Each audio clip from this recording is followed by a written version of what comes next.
पूछा उसका भी जवाब दूंगा। अभी एक हैंडीकैप भाई ने पूछा क्लेरिकल स्टाफ में क्यों नहीं हो सकता। बिल्कुल हो सकता है। हमारी सरकार बनेगी, हम रूल बदलेंगे।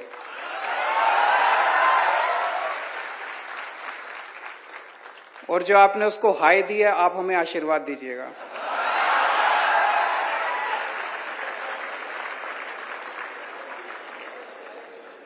जीआईएसएफ के इतने सारे साथी आए हुए हैं।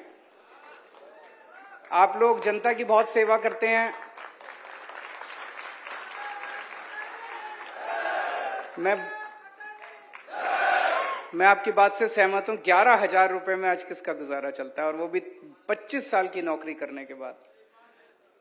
आप हमारी सरकार बनाइए, 1 महीने के अंदर आपको आपका हक दिलवाया जाएगा, आपको न्याय दिलवाया जाएगा, आपको पूरी तनख्वाह दिलवाई जाएगी।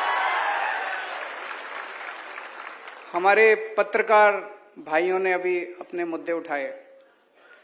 मुझे सबसे इंटरेस्टिंग आपकी बात यह लगी कि चर्चा के लिए भी नहीं बुलाते। इनको अहंकार हो गया है, इनको गरूर हो गया है। 27 साल की सत्ता में रहने के बाद इनको लगता है। हम कई बार गुजरात में जब आते हैं तो यहाँ के नेताओं से बात करते हैं, बीजेपी वालों से। हमने कहा कुछ करते क्यों नहीं हो? कहते हैं जरूरत क्या है, क्यों करें, ऐसे ही वोट मिल रहे हैं, कहां जाएंगे लोग? बोले कांग्रेस को देंगे तो कांग्रेस वाले हमारे में आ जाएंगे। पहली बार इनकी नानी याद आ रही है, अब आम आदमी पार्टी आ गई है। तो मैं पत्रकार बंधुओं से सबसे कहना चाहता हूं, जितने सरकारी फैसिलिटीज आपको बंद की गई सारी दोबारा चालू कराएंगे, आपके साथ बैठेंगे, और जो जो फैसिलिटीज हो सकती हैं आप वो सारी फैसिलिटीज आपको देंगे। और आपसे निवेदन करेंगे, हमारी सरकार बनने के बाद हमारे पक्ष में मत छापिएगा, हमारी त्रुटि निकालिएगा।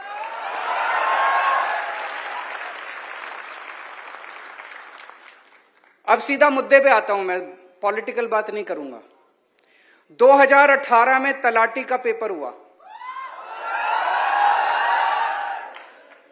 1800 पोस्ट थी, 32 लाख लोगों ने अप्लाई किया।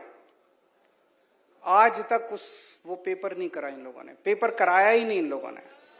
अभी 2022 में दोबारा एप्लीकेशन फॉर्म मंगाए, लेकिन इन्होंने पेपर नहीं कराया। जो सरकार 5 साल में पेपर नहीं करा सकती, वो सरकार कैसे चलाएंगे? उनसे सरकार उसके बस की बात नहीं है।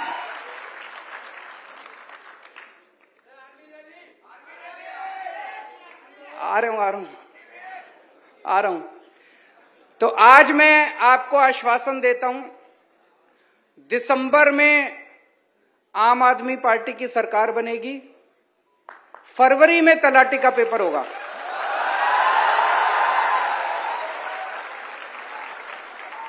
फरवरी में तलाटी का पेपर होगा, अप्रैल तक नतीजे आ जाएंगे, और अप्रैल के महीने में जो जो सफल कैंडिडेट होंगे उनकी पोस्टिंग हो जाएगी।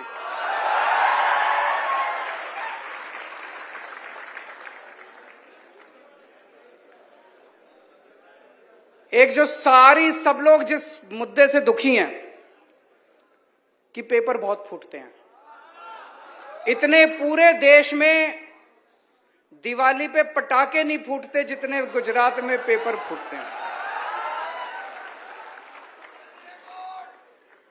मैं अभी लिस्ट पढ़ रहा था। 2014 में चीफ ऑफिसर का पेपर फूटा, 2015 में तलाटी का पेपर फूटा, 2016 में जिला पंचायत तलाटी का पेपर फूटा, 2017 में 12वीं का बायोलॉजी का पेपर फूटा, 2017 में जीटीयू का सिविल इंजीनियरिंग का पेपर फूटा, 2018 में टेट का पेपर फूटा, 2018 में मुख्य सेवी का पेपर फूटा, 2018 में नायब चिटनीस का पेपर फूटा, 2018 में लोक रक्षक का पेपर फूटा, 2018 में बिन सचिवालय क्लर्क का पेपर फूटा, 2018 में बीएड का पेपर फूटा, 2021 में हेड क्लर्क का पेपर फूटा, 2021 में सौराष्ट्र यूनिवर्सिटी इकोनॉमिक्स का पेपर फूटा, 2022 में वन रक्षक का पेपर फूटा, 2022 में पीजीवीसीएल जूनियर असिस्टेंट का पेपर फूटा, 2022 में 7वीं क्लास का पेपर फूटा, साउथ गुजरात यूनिवर्सिटी पेपर फूटा, 2022 में 10वीं का हिंदी का पेपर फूटा। इनको शर्म नहीं आती?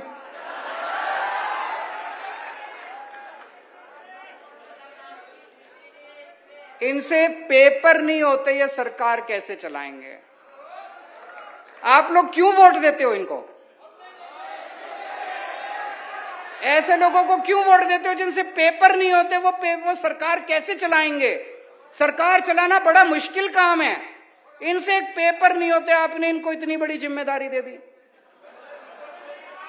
कोई जेल गया क्या आज तक पेपर फूटने की वजह से? अब जेल जाएगा, अब जेल जाएगा। मध्य प्रदेश में तो व्यापम घोटाला हुआ था, ये तो महाव्यापम घोटाला चल रहा है। गुजरात के अंदर तो महाव्यापम घोटाला चल रहा है। मनीष सिसोदिया ने कोई गलत काम नहीं किया, झूठा केस बना के सीबीआई इनके यहां भेज दी, लेकिन आज तक पेपर फूटने वाले के यहां किसी के यहां सीबीआई नहीं गई, सीबीआई की रेड नहीं गई। कोई सीबीआई क्यों? वो सारे इन्हीं के लोग हैं जो पेपर फोड़ते हैं। तो हमारी सरकार बनेगी, कानून लेके आएंगे, पेपर फोड़ने वालों को कम से कम 10 साल की सजा होगी। और 2015 के बाद से जितने पेपर फूटे सबके केस खोले जाएंगे, सबकी इंक्वायरी दोबारा कराई जाएगी और सबको जेल भेजेंगे। जितने पेपर फोड़े इन्होंने सबको जेल भेजेंगे, पेपर फोड़ने वालों।